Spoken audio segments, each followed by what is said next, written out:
And a lot of the challenges that we run into is coming down to access to the type of food that we want, right? Like, I want the local or regional organic produce that provides not just one singular version of kale, but maybe 3 different versions of kale, or something that is different and unique.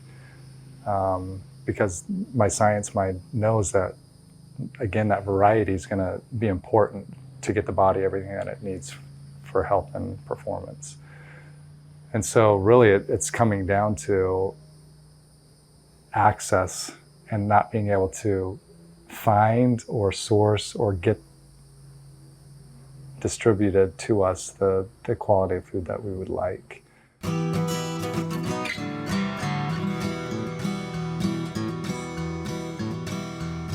Welcome to the Real Organic Podcast. I'm Linley Dixon, co-director of the Real Organic Project.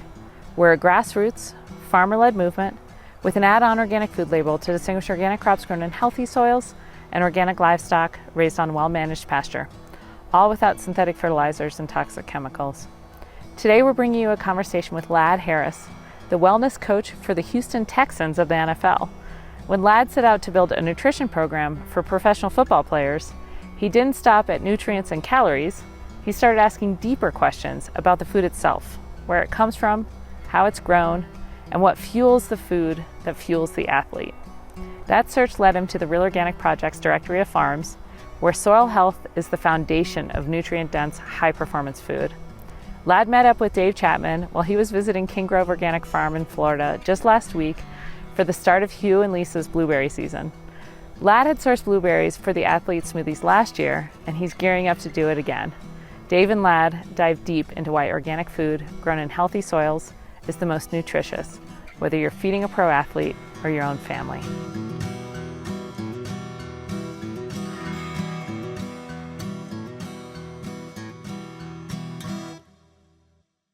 I've wanted to interview you for a long time, so I'm glad that we got together here at King Grove Farm. We've been talking for the last day. So for people who don't know Ladd is a wellness coach at the Houston Texans, an NFL team. And I heard about you because I heard from Hugh and Lisa Kent that you were buying blueberries from King Grove Farm for the Houston Texans. And because you have a lot of thoughts and opinions about how athletes should be fed in order to get to optimal performance. Yeah, without a doubt. So, I mean, off the top, just thank you for the opportunity to come here and talk today. And really, like, that whole idea for me, Dave, was born out of, like, when you think about high performance for an athlete, right? And what that means, you're really trying to give the athlete the best opportunity to give their body what it needs to perform at a high level. And so fundamentally, to me, that always comes back to food, and specifically the quality of food that's going into their bodies. So in my position, I'm a dietitian by trade. Like, that pursuit of finding the highest quality food is a big part of what I do, because as a dietitian and a nutritionist, I know that the higher quality food that I can find, the better chance I have of getting the athletes what they need to perform and stay healthy and do what they do out on the field. So that's really what has driven me to that, is just an understanding of how important where food comes from is for the nutrient quality and what it offers the body for performance.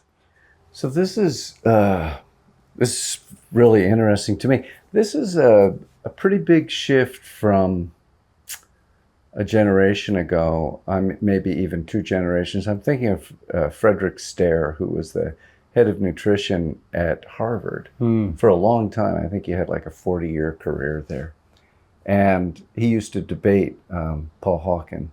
when Paul was a young guy, he ran Erewhon, this health food stores, and they also were distributors of organic grains to all kinds of health food stores or co-ops, whatever, around America. And Fred StCyr was absolutely convinced that the standard American diet was the best that there could be. And that a calorie was a calorie. You had to watch your calories, but otherwise you didn't need to worry about it too much because it was fortified. That food was fortified by the labs. And I think he was wrong. And Paul said, every time that we would have one of these public debates, he would win, and I was right. And, but at that time he had this wall of nutritional science behind him that he could quote. He was not a stupid man. He was a smart man. His beliefs were different. He worked for the Sugar Institute. He was on their board of advisors. So you have a very different idea of food and health and what the impact of food is. What are some of your ideas? How did you get them? Yeah. So, I mean, that's a big question. I think for me, just playing off of what you said, what we're really keying in on is some of the challenges of nutrition science and how the science in nutrition is done. And when you kind of zoom out far enough, you really start to realize that nutrition as we know it today from a scientific method is a really relatively young science.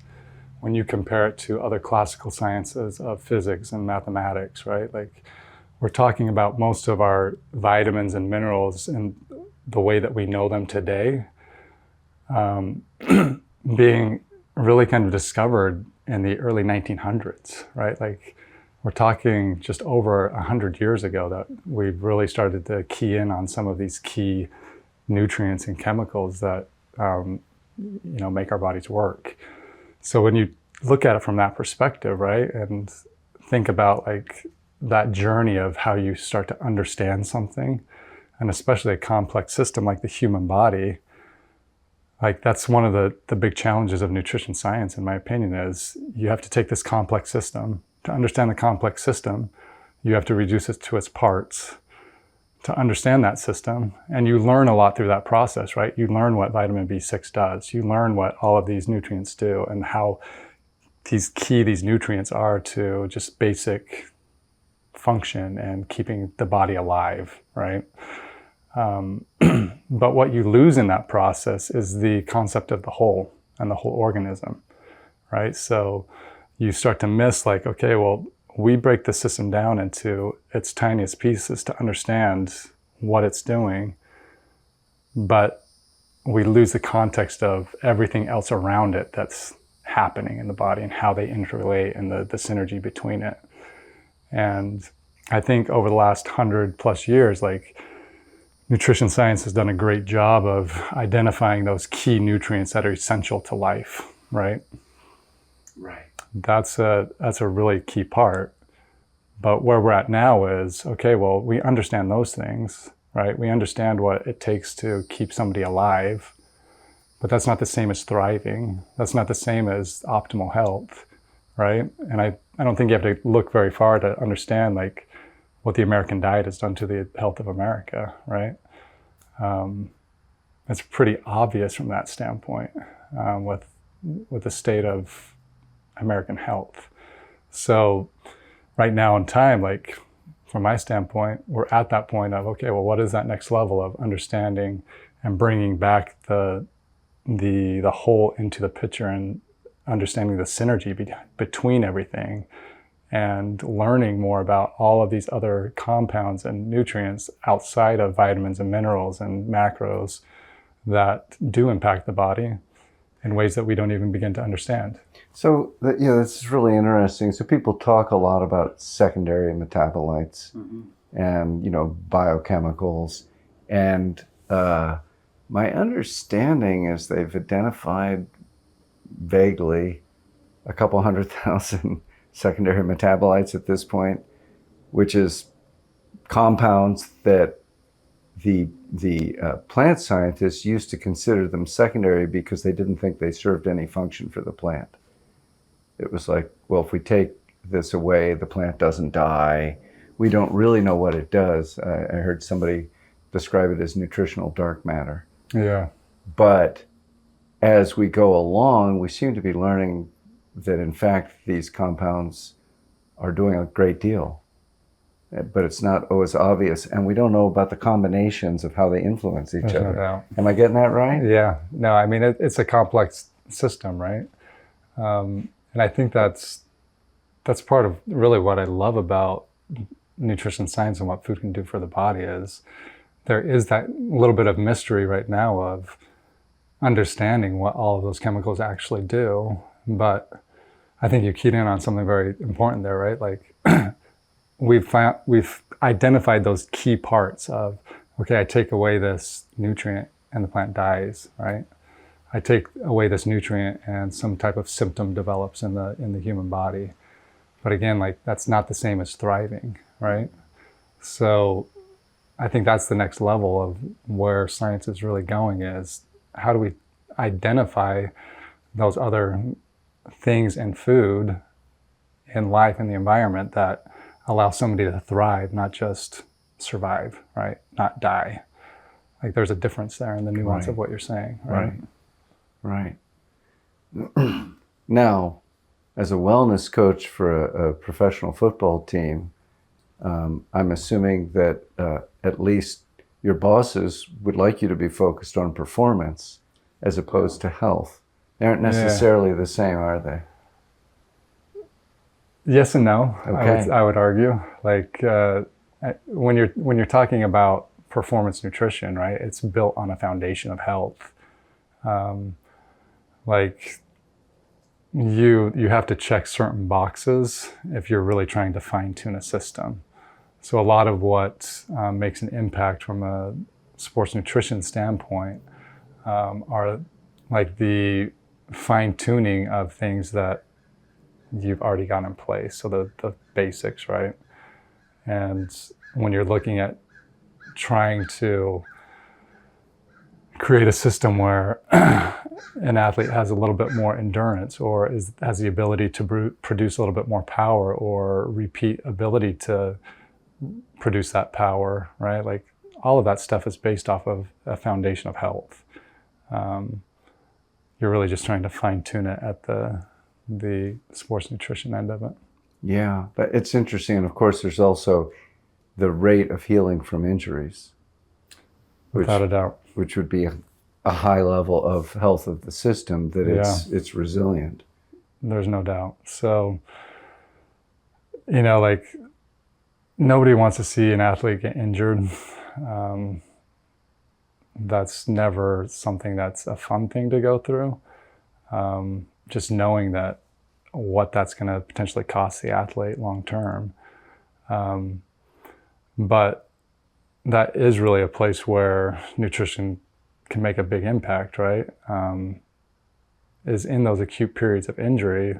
If you think about what's going on in the body from a physiological standpoint, right? There's a huge disruption in the homeostasis of the body, and the body's trying to repair itself, right? There's a ton of different systems that go in and are activated when an injury occurs. And if the body doesn't have the correct nutrients or the right environment around that process is going to be slowed down, right? Like I always give the example of, it's like you're trying to rebuild a house, right? So if you are building a house and you're short on nails, right? And those just aren't available, what are you going to do, right? You've either got to go find the nails to make the house strong, or you've got to build the house without the nails. And what's the quality of that construction going to be, right? So it's very much the same way in the human body is, as the body's repairing itself, if it doesn't have the essential things that it needs to repair itself, the quality of that repair is probably going to be compromised. And how long it takes to complete the job is probably going to be longer, right? So the key part being probably, we don't necessarily know that objectively in science, but intuitively it makes sense from that standpoint. Right. So one of the things I see is a lot of your work is is based on your best understanding rather than this test proved it, this confirmed it. You're talking about a system that is so complex and subtle that it's very hard to prove anything. I mean, you can prove that some things are very bad, Yeah. but mostly even that's like looking at the human population over time and looking at outcomes. Without a doubt. And going, the people who ate Twinkies did not do as well as the people who ate carrots. Yeah. Overall, one person might just thrive on Twinkies. I mean, going back to like the challenges of nutrition science and that whole world, I think that this is a challenge across the nutrition field, right? In terms of what it would take to design a study that was able to control for so many different factors that go into what creates a optimal performance. Because it's not just food, right? It's not just how strong the guy is. There's so many multiple factors that go into that and uncontrollables that to design a study of that scale and do it in a way that you could objectively say, like, yes or no, that would be a huge endeavor and likely a huge cost, right? And so that's one of the things that really kind of slows nutrition science down, is that type of science just is so difficult to do that we never really get to those answers of conclusivity. But what me as a professional am able to rely on is the person in front of me, right? And their subjective feedback and their subjective progress of how they respond to some of the interventions that we do. Mm-hmm. So if they're feeling better,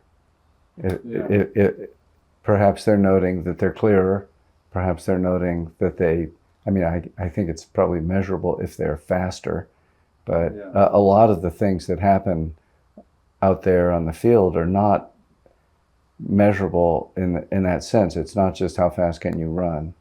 It's a lot of things. Well, no doubt. Yeah. Explosive and mental things and all these other things.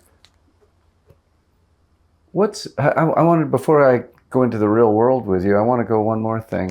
What you've talked about is, I would say, the foundational beliefs of the organic movement. Although it's funny because there are people who would say that they're in an organic movement these days who don't share these beliefs and have never thought about them. They don't think about the quality of food and the quality of health. What industrial organic has come about is about the absence of pesticides, which is very important also. But as Elliot always said, it's not if you stop using pesticides it makes it organic. It's that if it's really organic, you don't need pesticides, because the whole system starts to become in balance, as Hugh and Lisa have been talking about, that they don't need them because there's balance in the system. It's a healthy system. But surely the presence of pesticide residues, which most American food has, and if it's not organic, it almost certainly does,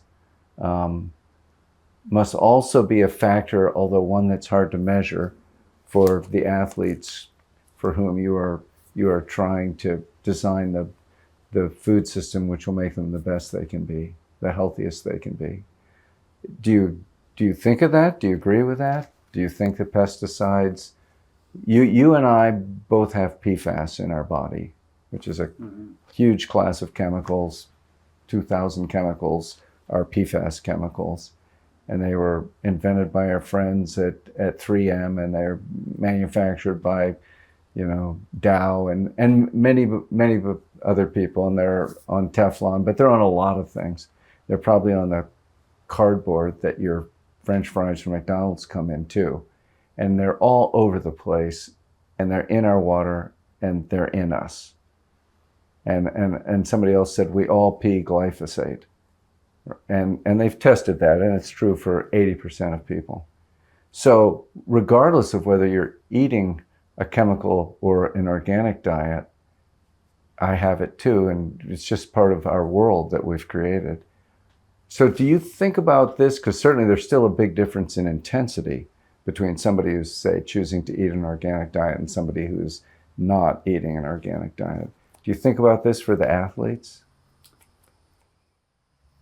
I mean, from my perspective, I'm always looking at ways that we can, again, like give their bodies what they need and keep out of their bodies what potentially might be harmful or impeding to performance, right? So, I mean, I think what you ask is a very poignant question. And to be fair, right, like just like the challenges that nutrition science has in proving like what is effective, there can be some challenges in proving exactly what these chemicals are doing in our body, right? But I do think we're at a point where we have enough observational data to really know that it's probably not good, right? It's probably really detrimental, especially when you spread it out over a longer time horizon. So what's the most logical thing to do, right? Like, am I going to just say, yeah, it's not a problem and expose myself to it, or am I going to try and minimize exposure to it? I would say the logical thing is to minimize exposure because there's a lot of unknowns in that space, right? And from a performance standpoint, with the athletes, again, like you mentioned the term system, right? Like that's what it comes down to for me is like when you think about how a plant thrives or a human thrives, it really does come down to a very specific type of system that they're able to thrive in. So absolutely, like I think that those additional chemicals that can be found in non-organic food, like those are specifically things that I try to avoid, not only because of what they might be doing in the body, but because of the effect that it has on the overall system, right? And some of the problems that you start to see with resistance and what it does to the soil and the whole system of how food is grown, right? I think that there's a lot of moving parts there that go back to not just about what that chemical is doing in the body, but what is it also doing to the environment that we live in and our ability to produce high quality food long term.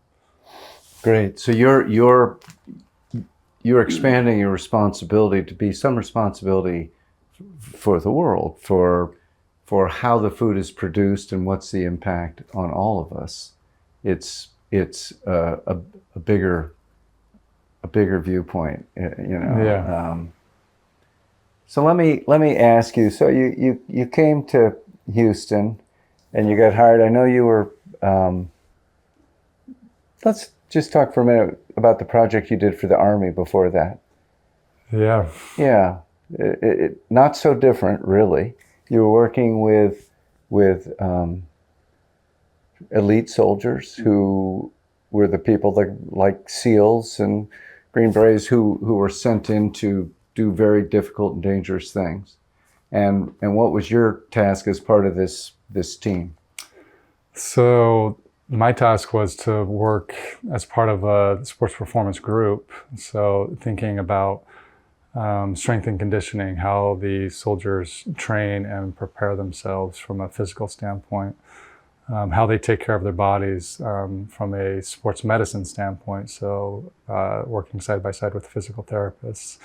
And then my role specifically was more from the food side of how do we support their not only performance, but overall longevity of their career with what they're eating and access to that. And, you know, it's the same in a lot of ways, but also a very different challenge because in sport, specifically if you're working in a team sport like football, there are a lot of unknowns, but you basically know what you're dealing with, right?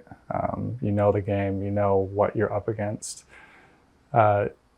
working with the Army, there's a ton of unknowns where they might be required to be on, very short, targeted, specific mission that lasts a few minutes, or they might be traversing terrains for miles, hours, days, and those, from a performance standpoint, require very different kind of nutritional requirements, right?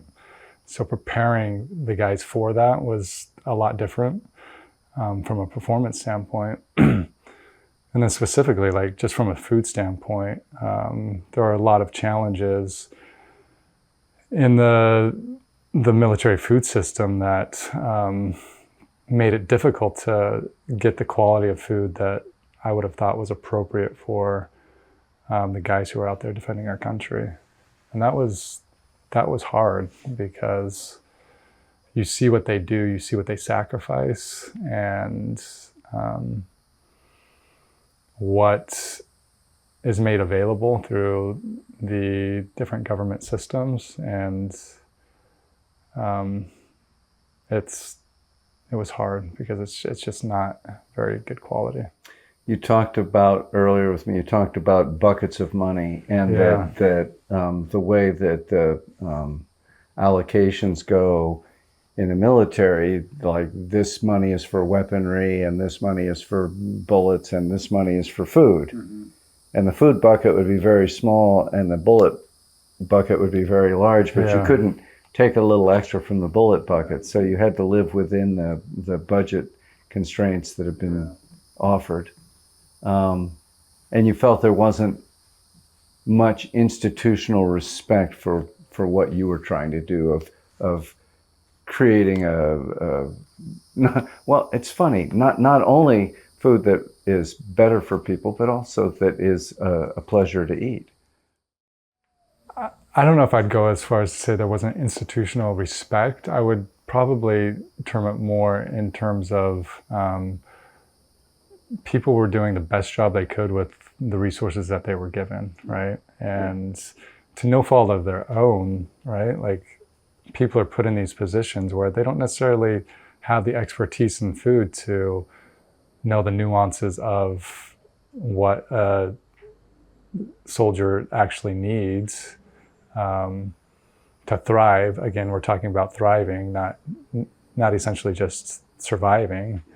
Although in certain cases in the military, like, it is just about surviving and getting the sustenance.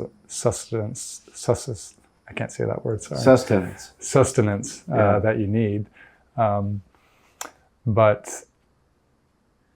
on the other side of that, right, like, I think most people there were well-intentioned.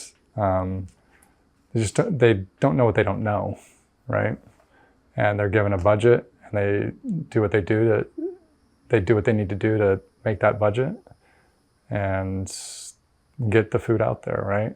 And they're very good at that. But good isn't great. Good isn't optimal. Good isn't ideal, right? So to some degree, you had a very similar mission when you moved from the Army to the Houston Texans. Your mission was to help these athletes be all they could be, to sustain, to have a long career and a healthy one. And I assume to launch them on health after that. What was it like when you got there? What was the food culture when you got there? Yeah, so it was interesting. When I came down to Houston, we operate out of our stadium. So there's a food service group that manages the stadium. So thinking about, like, the food that you would see if you went to an NFL game, right? So the people who make all of the sweet food and the concession food and whatnot. And that culinary group is the group that was also cooking for the team, right? And so when I got there, you can imagine, like, okay, well, again, there wasn't a lot of guidance in terms of what would be ideal for an athlete to thrive and perform at a high level. So they were doing the best that they knew at the time with the resources that they had, right? And so for me, it was more like, not necessarily an ill intent or anything from that standpoint. It was more just, again, they didn't know what they didn't know. So me walking in there, I saw some early on, some like easy type of win things that made big changes on the food quality that the athletes saw. And just doing that, Dave, like creating a little bit more of an awareness around the quality of the ingredients that were coming in, getting rid of some of the ultra processed stuff. They still had a tub of peanut butter in there that had hydrogenated oils in it, right? So like there were small changes like that we just made early on that made a dramatic impact on the food. We hired a chef that came in and had a little bit more attention to detail just for the team. And when the team saw that, it created an immediate buy-in, because like food is so related back to what people do every day. And if you think about the flow of a day in the NFL, right? They come in, we're eating first, they're in meetings, they're working out, we're practicing, they're back in the meal room for a meal at lunch, and then they're back into meetings in the afternoon a lot of days. Like the food that is served is kind of their only reprieve throughout the day between training, meetings, and practice, right? So there's a huge opportunity there for creating a really like synergistic environment amongst the team, that when you have good food with good people, like that's where relationships are built, right? And you have the right relationships on a team, that shows up on the field on Sunday. And so like that's part of like the power of good food and what it can do, not only for performance, but for a culture of a team. Yeah, well, and far beyond teams. It's interesting to hear Alice Waters talk about just the loss of families sitting together to eat a meal together. And it's become more and more rare in America, and mostly families are eating in cars. And they're getting takeout, they're going to McDonald's, whatever, they're eating in a fast food restaurant, or they're getting it, and that's where they eat, or they're eating individually at home, but they very seldom now, relatively, compared to the old days, sit down together and share a meal, which is a huge glue for the family culture, for the family relationship. I think it's very important. I've often said the Real Organic Project is really just an excuse for people to get together and eat together. and that's going to be the movement. That's where we're going to build something. We had an amazing meal last night and a wonderful meal this morning. Yeah. And there was a strong connection between all the people talking. So, okay, you're doing God's work. You're doing this amazing stuff. You've got some buy-in from the team, because they're going, all of a sudden they're looking forward to lunch a lot more than they were before. And it's not just kind of putting wood in the stove, but it's actually tastes good. It's a pleasure. They enjoy it. It makes them feel good. What are the challenges for where you would like to get this? Where would you like to get it first? Let me ask that, and then we'll talk about how to get there. So it's a good question. I think, like, from my standpoint, even with all of the changes that we've made with how we source our food with the Texans, when I think about quality and where I would like to be, I'm really thinking about not only just is it organic and is it grown properly, but what is the diversity and the variety that I can get, right? So we know that every food provides the body something unique, even if we don't understand it. So one thing that I think is relatively clear is the more variety that you include in your diet, the better it is, right? And then also, like, in terms of how we just support the local economy and the regional economies, and tying it back to the people in Texas and the state of Texas and in that region, and what that can do for the local economy, I think is really important. So when I think about that, I'm thinking about really those three things of, yes, I want the highest quality stuff coming in the door, but I'm also thinking about what is the variety that I can get, and where locally and regionally is it actually coming from, and who can I support from that standpoint. So right now, when I think about what we're currently doing, we're probably like 60% of the way there in terms of where we're actually sourcing our ingredients and what we use with the team. And a lot of the challenges is that we've run into is coming down to access to the type of food that we want, right? Like, I want the local or regional organic produce that provides not just one singular version of kale, but maybe 3 different versions of kale, or something that is different and unique. Because my science mind knows that, again, that variety is going to be important to get the body everything that it needs for health and performance. And so really it's coming down to access, and not being able to find or source or get distributed to us the quality of food that we would like. And that's been, an increasingly challenging question mark to answer for us, in terms of how we just get access to what we would like. Yeah. And who's out there producing. How do you go about that? Yeah. Do you go out to farms? Do you talk to UNFI and say, can you get some of this, but they can't? So our chefs talk to our producers for sure.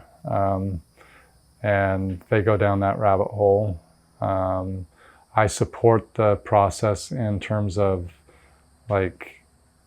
trying to identify areas that we can improve in. So, the whole reason I'm sitting here in King Grove is because of that process, right? And as we really were trying to peel back on our food standards and what we were going to accept into our building and not accept into our building, we don't have the bandwidth to go out there and vet every single farm and do it at that level at this time. So we find that we really have to rely on some type of certification process to tell us, is this food what it actually claims to be, right? And so through that process, this is really where I came across your project of trying to decode all of these different certification processes out there. So, we know the USDA organic and what that entails, but there's all of these other things and terms out there that some have good definitions behind them, some don't. And so as we were going through that process, I obviously came across your work and really resonated with the authenticity there and the rigor behind what you were saying organic actually is, and agreed with a lot of the nuances between what USDA organic has become and what organic was meant to be, right? And so that kind of led me to your network of farms that you've identified that are, living that higher standard. And so looking at our region, right, and what farms that were associated with the Real Organic Project, that's what led me to Hugh and his farm in Florida, and the understanding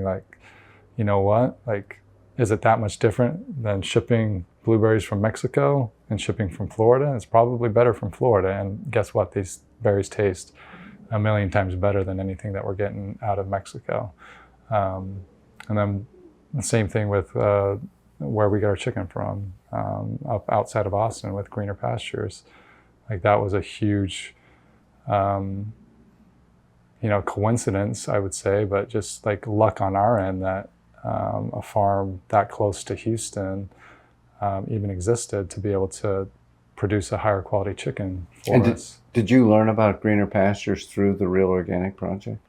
I did, yeah. And you learned about King Grove through the Real Organic Project. Yeah. So here's a really interesting, funny thing. And was that from our website, or you've also listened to a lot of the podcasts? Am I right? Yeah. So I've listened to several, but I mean, you have that map on your website. Yeah. So you can find farm. You can put in the state Texas and see. As soon as I saw that, I immediately zoomed in on Texas and realized that there's 5 and they're all by Austin. But so I got to meet you through Hugh and Lisa. Yeah. And you got to meet them through the Real Organic Project. So it's a circle that comes around, and it's beautiful. All right, so I just interviewed Cameron Mulberg from Greener Pastures a couple months ago. That'll come out sometime soon. And so those are 2 suppliers, King Grove and Greener Pastures, who are exactly what you're looking for. Yeah. But you still haven't been able to find for lots of things that you want to buy, including, I believe, beef. You just haven't quite. There are places you could get beef from a distance frozen, but you haven't been able to get from Texas. I find this really interesting. Yeah. You would think if there's one thing Texas should have, it's beef. It's ironic, isn't it? So we've had a lot of challenges there, down to the point of like some of our reps kind of laughing at us when we ask for grass-fed beef and asking us like, why would we ever want that? And it goes back to a little bit of like Texas beef culture and what that's become. But it's been a challenge in terms of like, number one, identifying a ranch that raises their cattle in a real organic way. And then again, like, what is that back end of distribution? And that, I think, has become the biggest sticking point of, number one, like finding the ranch that is doing it at a high level. Number two, again, like, how do we get access to it that's not frozen, more direct, more fresh? And then, like, admittedly on our end, like, when you think about whole animal kind of utilization, that also challenges us from a culinary team to think differently about the menu, right? And thinking outside of what, the average American has been accustomed to seeing, like a 8-ounce filet and a 12-ounce ribeye and, a ground beef patty. And that's pretty much the extent of what most people know beef to be. But it's much more than that. And it can be much more on a menu. So there's a challenge on our end of how do we get more creative with utilizing a larger portion of the cow. But we can't even get to that point because we can't even really get to that level of finding the right source there. So you have the same problem as any American family, honestly, and you've got a team to approach it, right? Most families don't have a nutritionist and a chef. They have people who do those tasks, but they don't have the training that the people in your team have had. But they're trying to figure out, what should I eat? That's the nutritionist. And the cook, the person, is trying to figure out, and you've got a purchaser, where can I get this stuff, and who do I get it from, and then, how do I make it in a way that it's delicious so that my family wants to eat it, and So it's interesting that I think that your problems are kind of special, but also kind of not special. They're kind of, everyone has this problem, and everyone has problem with availability. So as you continue to struggle and you're finding you found somebody who will sell you real organic chicken that you're happy with. Greener Pastures, which is one of the owners, is an NFL player, right? Yeah. Vaughn Williams, fantastic. And you found somebody who was supplying you with fresh and I think frozen blueberries, so you can make smoothies, really good smoothies and all that. Yeah. But there's lots of stuff you haven't found yet. And for that, you're doing your best and you're getting what we would call industrial organic, which is better than industrial non-organic for sure. Right? But not quite what you're looking for. We had a talk about optimism last night. Are you optimistic do you think the food system is getting better as you look around? I know awareness is getting better. Do you think the system is responding to that change in belief and what people are looking for? It's such a tough question, Dave, because on one hand, I don't understand the whole system at a deep enough level to truly understand the challenges that are in that system.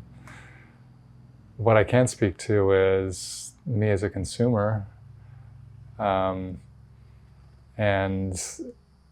what I see consistently happening when I walk into even stores like Whole Foods, where regardless of the time of the year, you see the same set of fruits and vegetables, and it's all very consistent and readily available, but there's not a lot of diversity there, at least in my region.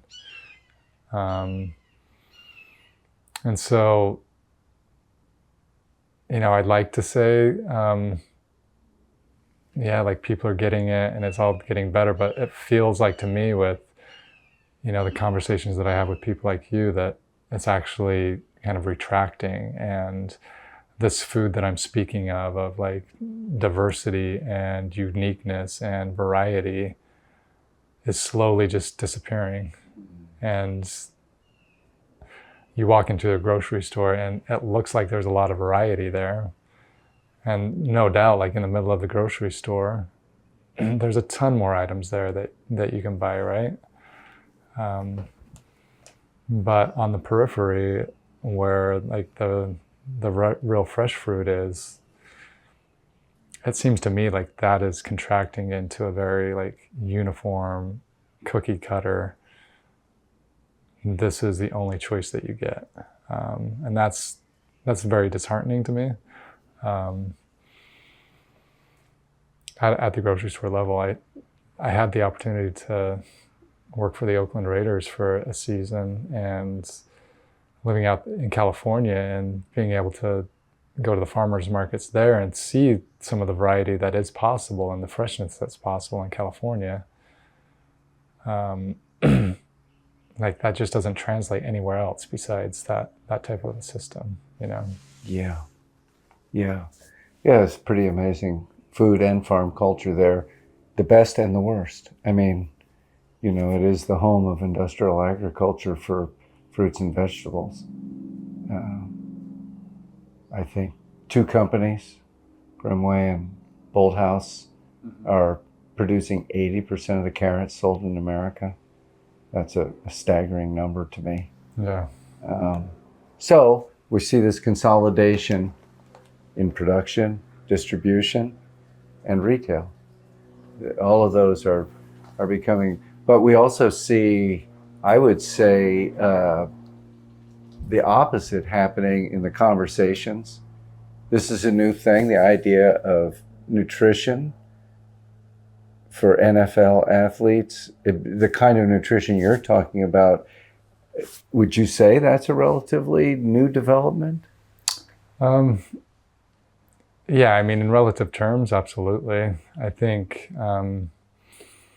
whenever you're working in a performance-based industry, there's going to be a natural kind of evolution to figure out every stone that you can turn over to try to be at the top of your game, right? And be the best team. And I think you see that very clearly in the NFL as it's evolved over the years in terms of not only how players eat, but the uniforms that they wear, how they train, like how we measure and monitor what they're doing out on the field, right? Like all of that is in an effort to try to be the best at what you do, right? So it's very inherent to a performance-based industry, right? Yeah. You know, one of the questions that I had for you before, I'll repeat it, is whether the athletes themselves change. You know, you're feeding somebody some grass-fed beef instead of a Big Mac, or some of Hugh and Lisa's blueberries, you know, instead of Uncrustables. And do you think that this is enough of a revelation? You win enough support that maybe they eat differently when they're off season, or do they eat differently when their career is done? So what I would say to that, Dave, is one thing that I'll see pretty consistently with the people that I work with is, and it's probably a combination of what the effect that the food is having on their body and mind, and also like just a maturity factor. But I always like to say, like, guys in the NFL are good at what they do in spite of their diet, right? Like these are a lot of times like early 20 young, very talented, healthy individuals.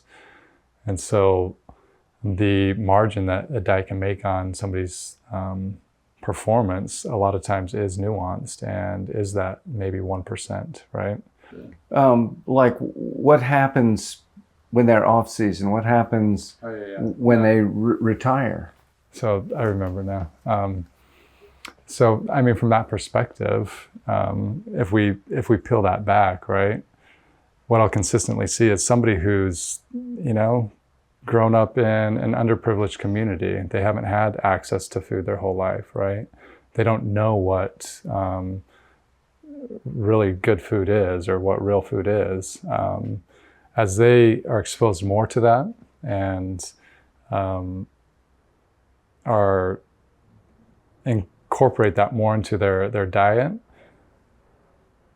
and do that for a long enough period, then they go back to what they were accustomed to. They'll immediately notice, like, you know what, like, that isn't actually very good, or I don't actually feel good when I'm doing that. Yeah. You know what I mean? They start to connect those dots, but it's only after they've kind of been exposed and eaten in a different way for long enough that they're able to make that connection, right? So from that standpoint, I do think like that what we do does make a longer term impact on the players. And I mean, I'm not going to say it's for every single player, right? Like it's never going to be 100% of everybody that you work with, but I do think that there is a real tangible aspect of that process of once you are exposed to it and understand it and experience it, going back is the hard part. And you start to realize, like, you know what? I don't feel good when I do this stuff. I do feel different, What about the other way that this spreads? Is this spreading to other NFL teams or other pro sports teams or college teams? This is a different way of looking at the world. And I was joking with you that I think 2 generations ago, the idea that a baseball player wouldn't smoke was kind of laughable. Yeah. It's like, well, smoke if I want to smoke. But now I think that would be exceedingly rare for a pro athlete to be smoking, at least during the season. So is this idea of nutrition and the quality of the food being significant? Is this spreading? I think without a doubt, when you look at how the role of nutritionists has grown across sport at the collegiate level and the professional level. When I first got into the NFL in 2017, maybe half of the teams even employed a full-time dietitian. I was the first full-time dietitian for the Oakland Raiders. Fast forward to 2025, there's only 2 teams in the NFL now who don't have a full-time dietitian on staff, and the norm now is the majority of teams have more than one dietitian. We've been fortunate enough to add 4 dietitians to our team and 4 chefs, right? Which speaks to the buy-in of the Houston Texans. But I think like it is spreading, but at different levels across different sports and especially across different teams, because every team operates differently and are at different places with their buy-in to their belief on how players should be taken care of. So from my standpoint, like I always felt like when you're working in an industry where you're given a lot of resources, right? I feel a responsibility to do something with that and respect that. And you know, the quality of food and what we do in that space is part of that responsibility. And I think, especially at the NFL level, where we're talking about a worldwide sport, Dave, where this sport captures the attention of so many people across the globe, right? Like there's no reason in my mind that the NFL in general shouldn't be setting the standard for what it means to feed an athlete, right? Like people should be coming to the NFL to be asking us like, hey, what are you doing? How are you doing this? Like we should be setting that standard. Yeah, that's great. That's beautiful. Good. Wow. We wish you great good fortune in that quest. I have a couple more questions and we'll tie it up. One is just, we haven't talked about hydroponics, which has been something that's been a huge talking point for King Grove. And I know that you've thought about it a lot, just talking with you for many hours. So hydroponics compared to growing in the soil. And we went out yesterday and got to listen to Hugh talk about growing in the soil. Wasn't it wonderful? You know, it's just so inspiring, and I learned a lot. And I've been doing this all my life and I still learned a lot. So what are your thoughts about that? You know that hydroponics is becoming this major force in both conventional chemical and in organic agriculture. And at least in the US, it's so far proven to be unstoppable. In the EU, they've prohibited it to be certified as organic. And in fact, I believe the US is the only country in the world that does permit it. But what are your thoughts about this? Do you see this as this is going to be where good food is going to come from, or are we losing something? Yeah, so I think this is a really kind of key point that you're making here. Because what is the definition of food, right? And when I look out at this field that Hugh's done such a great job of building over the years, right? Like what you see is life. What you see is a system, right? You see so many different components working together and supporting each other and balancing each other. That leads to a great high quality end product that's packed with nutrition, packed with flavor, and a different kind of food, right? And I think that end result is reliant upon that system of what's going on out there. It is what's going on in the soil. It is what's going on in the environment and the agroecological environment that the farm is able to create and sustain over time. So when you think about like food from that perspective and the system that is required to produce that high-end blueberry, that's what makes it a high-end blueberry, right? That's what packs the nutrition in it. That's what, creates that. And I would even add on like the people behind it, right? Like you spend not even 5 seconds with Hugh and Lisa and you immediately see like how genuine and bought in they are to what they do. And I think that layers into what makes a great farm and a system work, right? So it's the environment, it's the people, it's all of these things behind how the food is grown that creates that synergistic environment, right? Right.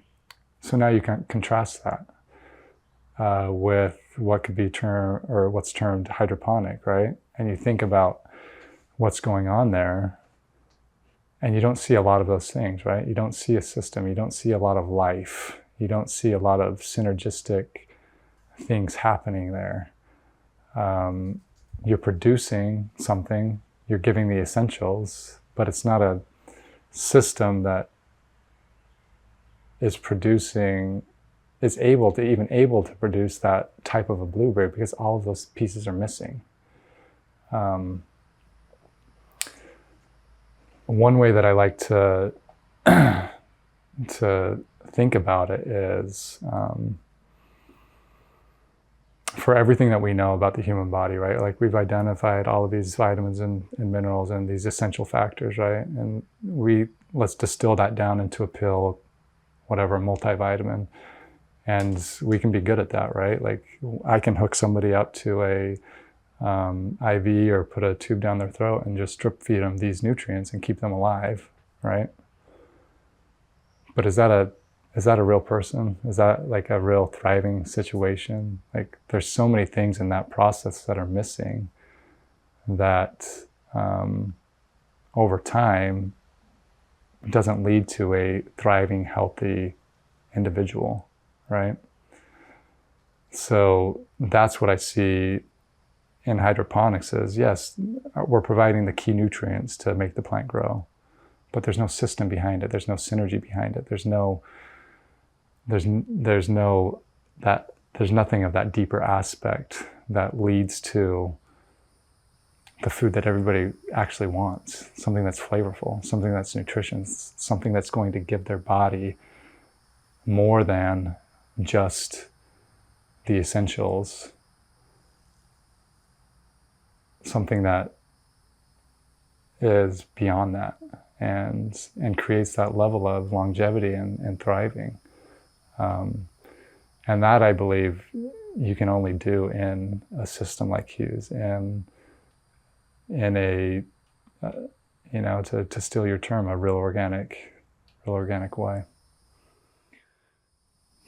It's beautiful. Let me bring up the challenging fact that farms like King Grove are struggling across the country. And in fact, I think King Grove's almost the last organic blueberry farm standing in Florida, but across the country, I'm going out in a few weeks to talk to friends in California, and they're struggling too. And these are well-established, successful farms, but they're struggling. And they're not struggling because of the biology. They're not struggling because of the horticulture. They're struggling because of the economics. And for whatever reason, I mean, we would have several more hours to talk about that, but our system of consolidation and marketing and the whole economic system favors scale. It favors things that are done on a huge scale instead of things that are done on a small, localized scale. And this is what Emmanuel Faber was fighting against in Danone, and he lost that fight. And this is what Real Organic is fighting for, and we'll see if we lose that fight. I'm not hugely optimistic, but I'm hopeful. What are your thoughts about, and you're struggling with it too, because you're going, I can't find real organic grass-fed beef in Texas, right? Which is like the home of beef. And you don't know how to find it, and you certainly don't know how to find it in the system by which you can purchase things in a city, in Houston. And you do this work of traveling around and trying to find the farms. It's beautiful. What are your thoughts about, I won't say how to fix it, but let's say how to grow towards a better way? Yeah, yeah, that is the question of the millennium, I would say. And like at the risk of just sounding completely ignorant about a lot of real challenges that people face on a day-to-day basis, being an organic farmer in this nation, what I would say to that is, when you look at change and how change happens over time, it's very hard to, I steal this from Steve Jobs. He gave a commencement address at Stanford. It's very hard to connect the dots looking forward. But when you look backwards, a lot of times you can see the tapestry of how things have come together for the greater good. And so if you look at other movements like the civil rights movements and human rights in general, even today, are we perfect? Absolutely not. Are we better than where we were 50 years ago? Absolutely, right? And so what created that change? It was a small group of people who were passionate about what they do, that didn't give up and fought for what they believed in. And I say fight in a very pragmatic way of that they were just doggedly committed to the principles that they believed in. Not necessarily that they were down there punching people in the face that they didn't agree with. So I think, for lack of a more sophisticated answer, that's where the change is going to be born out of, is these small groups of people who are genuinely good people, doing what they love, being passionate about what they believe in, learning, making mistakes along the way, but not giving up on what that better future could be. And we've talked a lot about Fred Provenza over the last couple of days. And that's one big thing that I took away from Fred's work is a lot of this is about not preserving what we have, but co-evolving with the change of nature. Because one thing that we know about nature is it's going to change and it wants to change. And how do we ourselves be comfortable with that unknown and what that change looks like and our part in that change? Because nature doesn't like to stay static, right? And how do we also switch our mindset from that standpoint and even look at all the great things that we're doing today and knowing that, even Hugh's farm's probably going to have to change as it evolves and the world changes around it. But I mean, that was a very long-winded way to say, like, I think it is going to be the people, and it is going to be convoluted and difficult, but I can't give up hope on that the power of what a small group of committed people can do and the change that they can create. All right. Well, we can't beat that. So, Ladd Harris, thank you very much for talking today. It's been a great pleasure. I came down to Florida just to talk to you, so it was well worth it. I appreciate it, and this has been great. And thank you for all the work that you do, and thank you to Hugh and Lisa for having us here. And it's been really good. Thank you for listening to the Real Organic Podcast. Our movement is growing because you're subscribing and sharing these podcasts with your friends. So keep it up and leave us a rating and a review as well so that others can find us. You can find a video version of this interview on our newly designed website, realorganicproject.org, or on our YouTube channel. And you can join us every Thursday for a new episode featuring voices from the organic movement. See you next time.